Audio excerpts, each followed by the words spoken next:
Personal analysis. Based on everything I could find on the internet, I am not a legal scholar, and I do not have particular expertise in the current war in Gaza, but I can and must make an assessment for myself, because others are shouting in my ear that Israel is committing genocide. They express their concerns after every sermon I give because I mentioned Israel. I need to find out for myself if the accusation is true. The following is the result of my personal investigation into this matter. The question of whether Israel is committing genocide in Gaza is one of the most emotionally charged and politically manipulated issues of our time. Many times I was confronted by people, laymen in church, with the question, "You talked about Israel today, but isn't Israel committing genocide in Gaza?" But isn't that actually a legal issue? International law does not operate on emotion, rhetoric, or casualty numbers alone. It operates on evidence, intent, and legal definitions. Opinions do not matter, mine included. Feelings about it do not matter, mine included. Much of the public discourse that everyone gets drawn into, it seems, collapses distinct legal categories: genocide, war crimes, disproportionate force, civilian casualties, into a single accusation. The material I read insists that these categories must be disentangled if the question is to be answered honestly. A first and essential clarification concerns the legal definition of genocide, which is often invoked in discussions of Gaza. Under the 1948 Genocide Convention, genocide requires specific intent, dolus specialis, to destroy a specific group, in whole or in part. My sources emphasize that Israel's stated military objective is the elimination of Hamas's military capabilities and the protection of Israeli civilians, not the destruction of Palestinians as a people. Civilian casualties, however tragic, do not constitute genocide without explicit evidence of genocidal intent. As one of my sources notes, genocide requires both systematic killing and proven intent to destroy a group. Israel's military operations target Hamas, not Palestinians as a people. This distinction is foundational.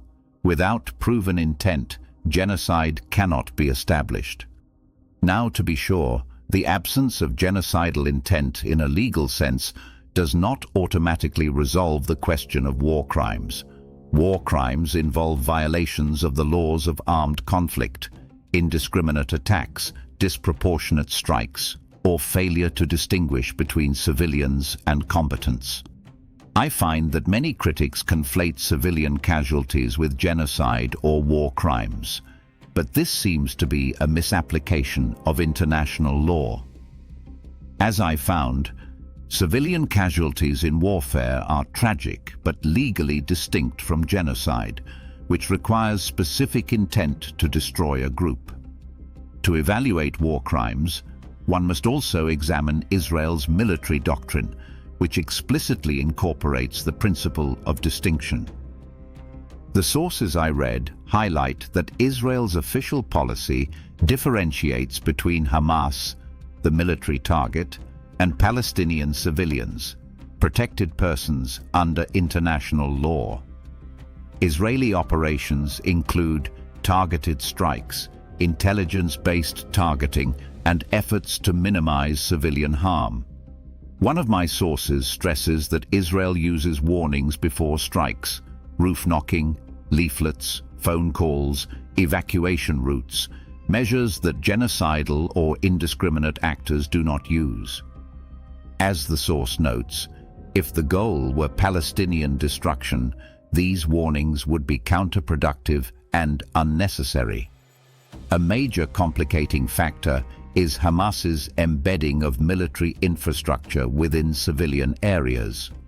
My sources contain UN reports and investigative journalism documenting Hamas tunnels, command centers, and weapons depots beneath hospitals, schools, and residential buildings. In Gaza, one of the most densely populated regions on Earth, with approximately 5,000 people per square kilometer, military and civilian infrastructure are often physically inseparable. Some sources explain that when Israel targets Hamas positions, civilian structures are inevitably damaged, but the targeting rationale remains military, not genocidal. This is a crucial distinction in international humanitarian law. The question of proportionality is often raised by critics who argue that high civilian casualties prove war crimes. But proportionality is a separate legal test from genocide and cannot be inferred from casualty numbers alone.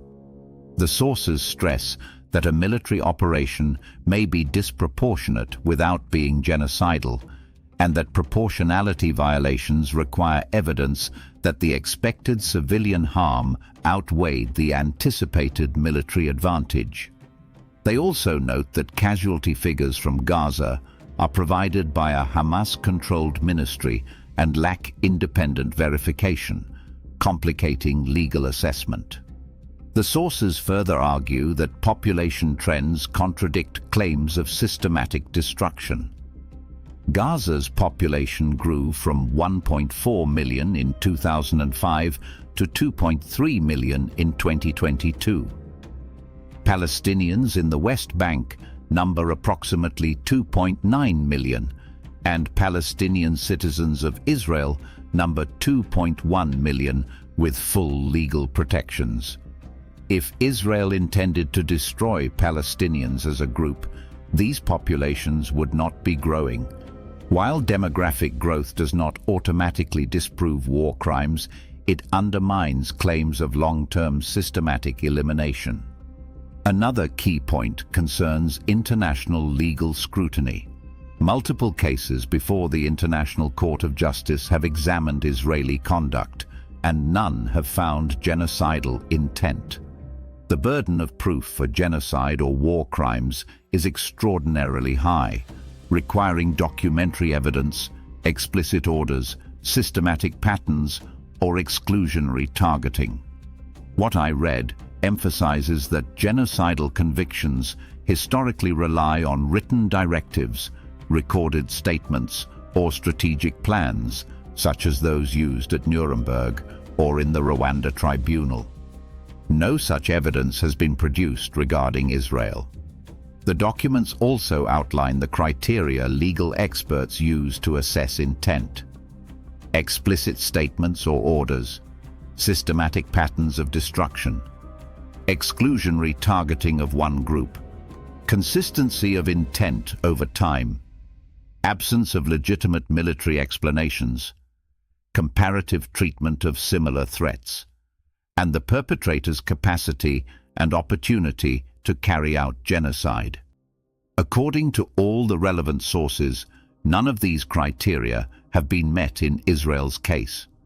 Israel's operations are reactive to specific threats, rocket attacks, the October 7th massacre, and scale up or down based on threat levels. Genocidal campaigns, by contrast, are predetermined, systematic, and not triggered by military provocations. Finally, the sources stress that alternative explanations must be ruled out before genocide or war crimes can be established. If military actions can be explained by counter-terrorism, self-defense, or targeting combatants embedded in civilian areas, genocidal or criminal intent becomes harder to prove. International courts require eliminating reasonable alternative explanations before convicting a state of genocide or war crimes. Conclusion. So what position will I take based on this little investigation into the available sources? An investigation, I might add, that anyone can do.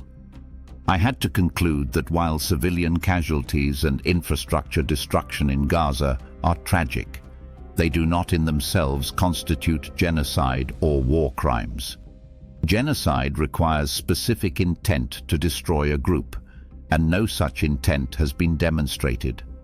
War crimes require indiscriminate or disproportionate attacks without legitimate military objectives, yet the evidence presented emphasizes Israel's distinction practices, warnings to civilians, targeted strikes, and the complicating factor of Hamas's use of civilian infrastructure for military purposes. I argue, based on the sources I read, that the legal standards for genocide or war crimes have not been met.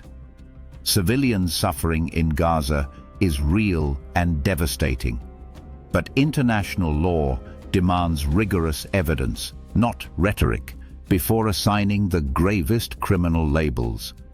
So I am convinced that Israel does not commit genocide in Gaza, and that the accusations against it are libelous and false.